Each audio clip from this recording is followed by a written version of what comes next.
What's up, Juventini? The Comoli era begins at Juventus. We've got one final piece of the puzzle, and then we hit the action in the mercato. That final piece of the puzzle is sporting director, and somebody is in pole position. We'll talk about who that is. When it comes to the action, we've got news on Thiago Jalo. We've also got 3 new names at the target list for Juventus, and apparently it is not done when it comes to Jonathan David. Is Juve gonna close this deal? We'll look at all of that. Kambiaso is targeted now by Mad Max, trying to reunite in Milan. We'll look at the details there. And then Club World Cup preparations have begun. What are we waiting for when it comes to Kolo Muani and Renato Vega? We'll look at that, and it wouldn't be a Juve news update without an injury. Loca goes down. But for how long? We'll tackle all this together right now. I'm Berto, this is the AJ's here channel dedicated to Juventus. It's June 3rd. Let's rock with the news. And we're going to kick things off with Comoli era beginning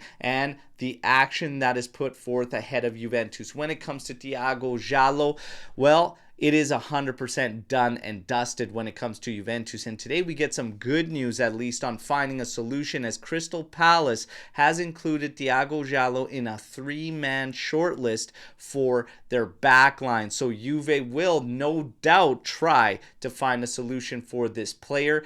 Will it be Crystal Palace? We wait and see. When it comes to our targets, we know in the attack, Gyökeres and Retegui over the past few days have picked up steam and been listed as top candidates for striker. Nothing has changed when it comes to that. But there's a new name at striker, and that is Gonzalo Ramos of PSG. He had only started 16 matches for them this season, but he did bag 18 goals in all competitions, and according to the latest reports, Juve is monitoring the situation there, and he is a listed candidate for Comoli's era. When it comes to a striker that's long been listed with Juventus, that is Jonathan David. We got a major update yesterday when it came from Di Marzio late in the evening Italian time. He claims that Juve is far from done when it comes to Jonathan David, and we are pushing to close the deal. We have known for a while that there was going to be contacts this week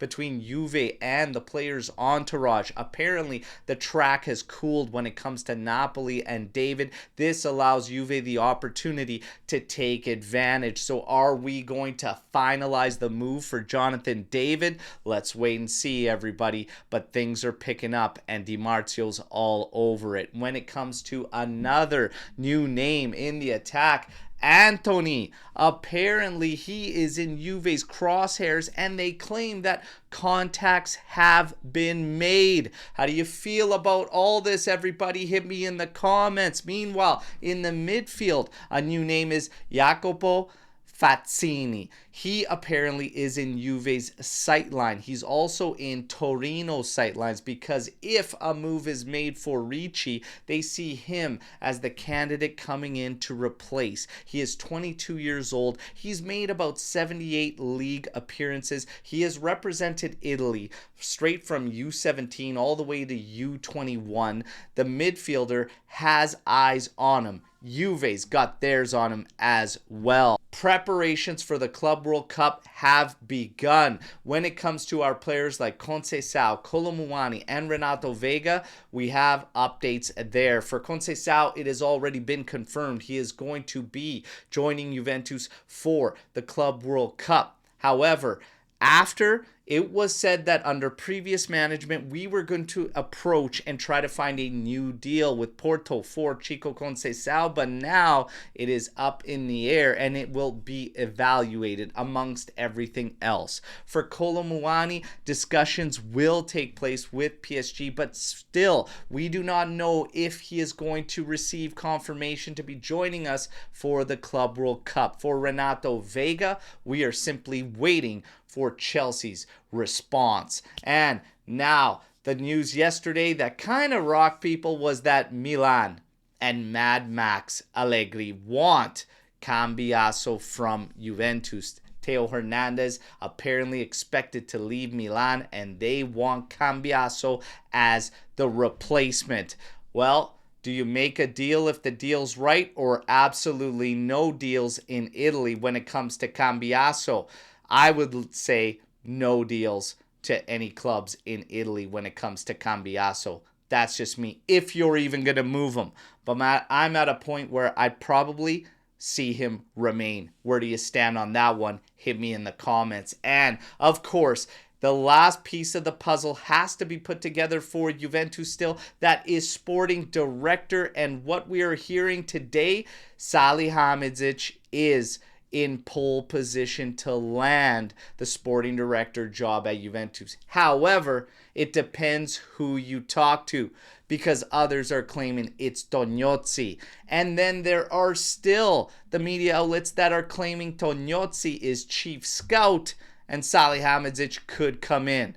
I don't know who the hell it's going to be, but get it done quick and let's giddy up and get to work on some of these moves. But Comoli, he enters the mix tomorrow, and then the meeting goes down with Tudor, where he is expected to reiterate the faith that was given to him from Elkan over a phone call. Let's see, everybody, but find me that sporting director, put together the final piece of the puzzle, and let's get cooking. Meanwhile, the injury front, Locatelli goes down with an ankle injury. He leaves Italy's camp, returns to Continassa. How long? Well, not long enough to shut him down for the Club World Cup. He will be available to Juventus for the tournament. That is your news update, everybody. You know what to do. Like the video, subscribe to the channel, join our AJC Army, but hit me in the comments with your thoughts on all the news you just heard. And of course, I'm back tomorrow, as always, with another edition. Until then, as always, fino alla fine, forza Juventus. Ciao tutti.